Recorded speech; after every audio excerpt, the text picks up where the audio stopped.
கனவு காண்றது தப்புன்னு யாராவது உன் முன்னாடி நின்னு தடுக்கறாங்களா? உன்னால முடியாது, இதெல்லாம் உனக்கு தேவையில்லாத வேலைன்னு எகத்தாளமா பேசி உன்னை முடக்கி வைக்க பாக்குறாங்களா? இந்த உலகத்தையே படைச்ச ஆத்தா, நான் உன் கூட இருக்கையில உன் உழைப்ப தீர்மானிக்கிறதுக்கு யாருக்கும் உரிமை இல்ல. தாயே, நீ எடுத்து வச்சிருக்கிற இந்த ஒரு அடி நாளைக்கு 1000 அடியா மாறி உன்னை உச்சாணி கிளையில கொண்டு போய் நிறுத்தும்.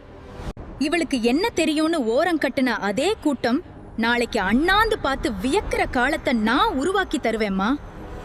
உன்னை நம்பாதவங்க முன்னாடி உன்னை ஒரு மகா சக்தியா உயர்த்தி நிறுத்துறது என் பொறுப்பு.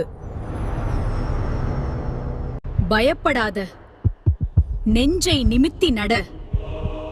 உன்னை அவமானப்படுத்தின அதே ஊர் முன்னாடி உன்னை ஒரு சாதனையாளரா உட்கார வைக்காம விடமாட்டேன்.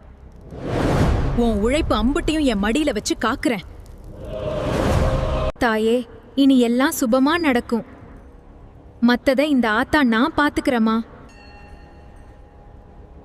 இது இந்த ஆத்தா சத்திய வாக்கு. ஓம் சக்தி.